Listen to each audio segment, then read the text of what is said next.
Hey guys, and welcome back to another episode of Garage Bouillon and another episode on my flood damaged Porsche 968. In the previous episode, we finished installing the carpets and the rear bench in the car. So if you missed that episode, I'll put a link for you up above so you can catch up. But in this episode, we are going to continue the work on the interior. But before I do that, I would first like to thank all of you for the comments and feedback in the comment section, but also via the other channels that we have. I really do appreciate your input, and it did get me thinking. And because of your feedback, I'm going to do a couple of things differently. The first thing is these seats are not going in yet. The second thing is I am going to open up this HVAC to get the heater core out. I have actually ordered a camera that can help me look inside to see if there's any more scariness inside there. So that'll happen, not in this episode though, that'll happen in the next episode. In this episode, I am going to finish installing this rear bench, get the seat belts on. I might even get the seat belts on for the front seats. Once that is all done, I actually want to start working on the electricals. So when I say we're going to tackle the electricals, it's not just the stuff on the dashboard, because that's only scratching the surface. Let's address the elephant in the room, and that is that you guys have probably been looking at this door and noticing that it's not been cleaned. You can still see all of the silt that's sitting in here from the flood. So one of the things that needs to happen, and again, that's not going to happen in this episode, but we're going to strip this door down to its core. That means taking out the regulator, taking out the mechanism, probably taking out the glass, the locking mechanisms, everything until this is a bare shell, because I need to get inside here and all of this junk needs to be cleaned out. And the same goes for that door, but that's only the start, because if you guys can see inside there, you can see there's silt inside these headlamps, and there's even still condensation that you can see. So I'm going to open this up, see if I can fix it. I don't know if I can. If I can't, I'll order new lights.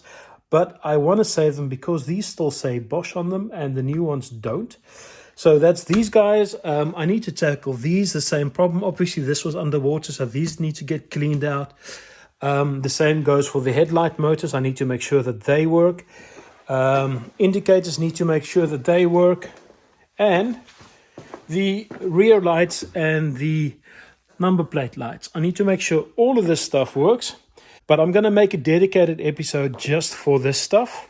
And then we will also be tackling the gauge cluster and the clock. But before I do all of that stuff, we're going to finish up the interior quickly. And then I'm going to clean this mess that I'm calling a garage and hopefully get it into a state that makes it easier to work here again, because I really have let it go. So sit back, relax, and let's get started.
Alright, so we are done with the back bench. I've got the seat belts in, as you can see, and they're working perfectly. I managed to get them all clean and lubed up, so they are as good as new.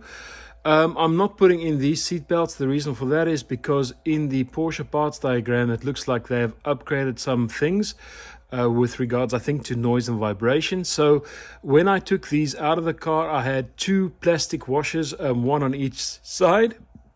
but the Porsche diagram now says that you have to have 6. So I had to pull for the ones that are used in here on the car and there on the car in order to complete the rear seat belts. I'll order new plastic washers for the fronts. So the back is now complete. It's the way that the Porsche diagram says it should be. So if you guys forgot what this looked like, I will quickly pop up an image so you can get an idea of what this rear bench area looked like when I got the car. I think this is literally as good as new. Carpets are shiny, seats are great, there's no more dirt anywhere, so I'm very happy with this, which means we can move on to the next task, and that is cleaning up my workbench so that I can start working on the instruments.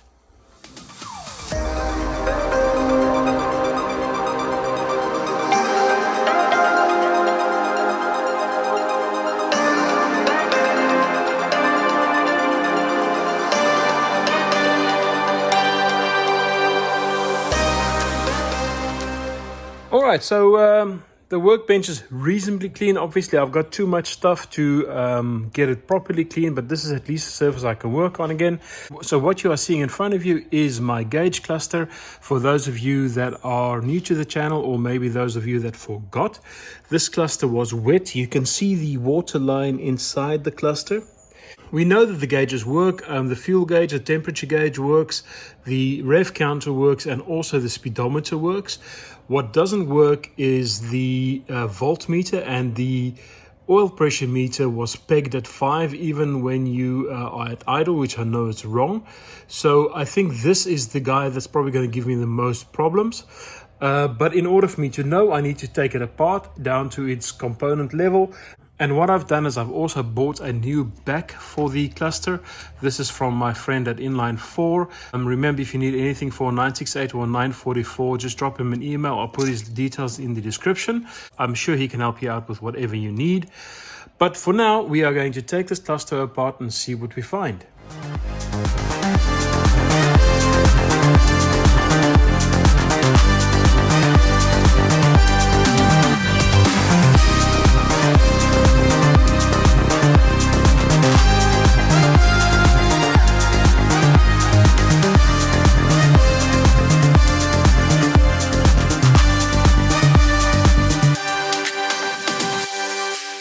Alright, so that was actually quite easy. As you can see, I've got the speedometer loose, I've got the rev counter loose, the oil pressure, the voltmeter, and the water temperature, and the fuel level. When I was playing with this one, I realized that this little shaft was a bit difficult to move. So I don't know if this gauge is broken or whether it's rusted. But I will see what I can do about that. But for what I'll do now is I'm going to just clean all of this stuff off, because if you look even at this one very closely, you'll see it's got some rust in there and it's got some deposits. So I'll clean all of this up, and then I will start transferring them onto the new backing board, and then hopefully they will all work. The one thing that I picked up on is that this little reset mechanism for the day counter was completely rusted into its housing. So this will need to be cleaned up, and hopefully we can get this one to work as well again.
Right, so we are done with the instrument cluster.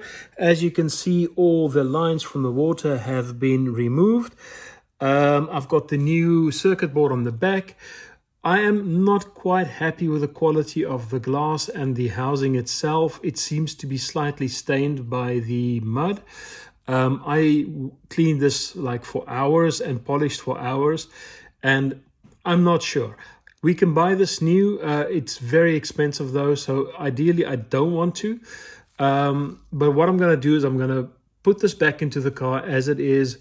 If I need to fix it, I can always fix it later. At least it should work now.